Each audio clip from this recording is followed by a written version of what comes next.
bounds.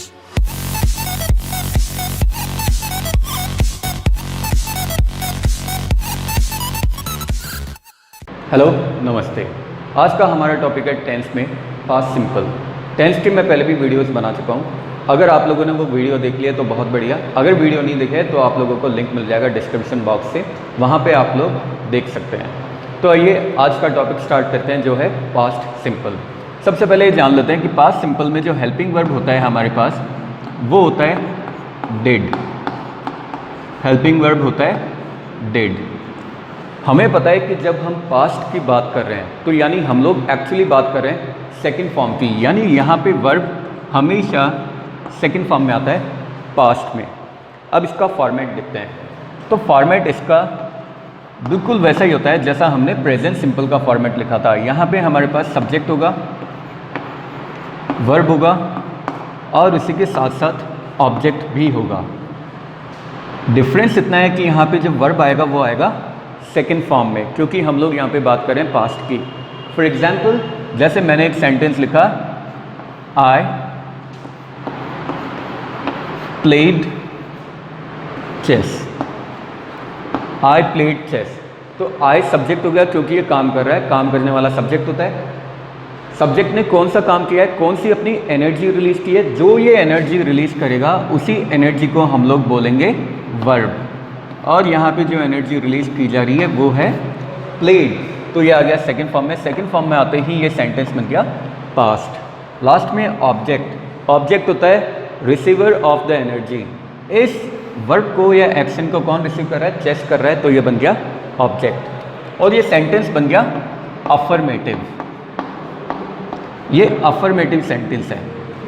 Same sentence को अब अगर हमें कन्वर्ट करना है इंटरोगेटिव में, तो इंटरोगेटिव में कन्वर्ट करने का मैंने आप लोगों को एक फॉर्मूला बताया था कि हमें सिर्फ और सिर्फ सब्जेक्ट से पहले हेल्पिंग वर्ब रखना होता है और पूरा का पूरा सेंटेंस इंटरोगेटिव में कन्वर्ट हो जाता है। तो यहाँ पे देखिए हम लोगों ने फॉर्मेट में रखा हेल्पिंग वर्ब प्लस सब्जेक्ट, यानी सिर्फ सब्जेक्ट से पहले हेल्पिंग वर्ब लेकर आए हैं, बाकी का पूरा फॉर्मेट एज इट इज़ रहेगा। इसके बाद में यहाँ पे आएगा वर्ब प्लस ऑब्जेक्ट। अब ये जो वर्ब आएगा यहाँ पे, ये फर्स्ट फॉर्म में आएगा। क्यों आएगा फर्स्ट फॉर्म में, क्योंकि यहाँ पे हेल्पिंग वर्ब सेकंड फॉर्म में आएगा। मैंने आप लोगों को पहले भी एक फार्मूला लिखवाया था और हेल्पिंग वर्ब और मेन वर्ब के बीच में एक डिफरेंस भी बताया था कि अगर किसी भी सेंटेंस में हेल्पिंग वर्ब और मेन वर्ब होता है, तो ये जो मेन वर्ब होता है ये हमेशा अपनी बेस फॉर्म में आता है।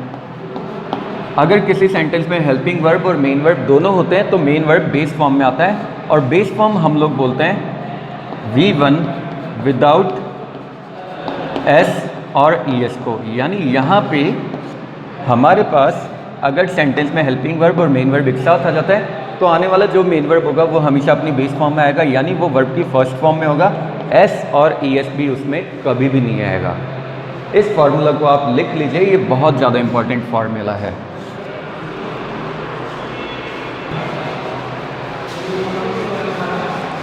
तो क्योंकि हमारे पास हेल्पिंग वर्ब आ गया तो इसे हमने सेकंड फॉर्म में कन्वर्ट कर दिया, मेन वर्ब बेस फॉर्म में ही आएगा।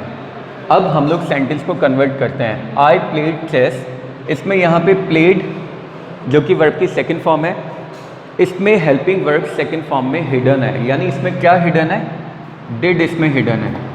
लेकिन हमने सेंटेंस को जैसे इंटरोगेटिव में कन्वर्ट किया तो वो हेल्पिंग वर्ब पहले आ जाएगा सब्जेक्ट से और सेंटेंस बन जाएगा डिड आई प्ले चेस। अगर यहाँ पे आई की जगह ही भी आ जाता है तो भी यहाँ पे प्लेज नहीं आएगा, क्योंकि हेल्पिंग वर्ब यहाँ पे आ गया। और हेल्पिंग वर्ब और मेन वर्ब अगर किसी सेंटेंस में आते हैं, जैसा अभी बताया था, तो मेन वर्ब हमेशा अपनी बेस फॉर्म में आता है। बेस फॉर्म यानी वर्ब की फर्स्ट फॉर्म S और ES के बिना। तो ये सेंटेंस बन गया इंटरोगेटिव।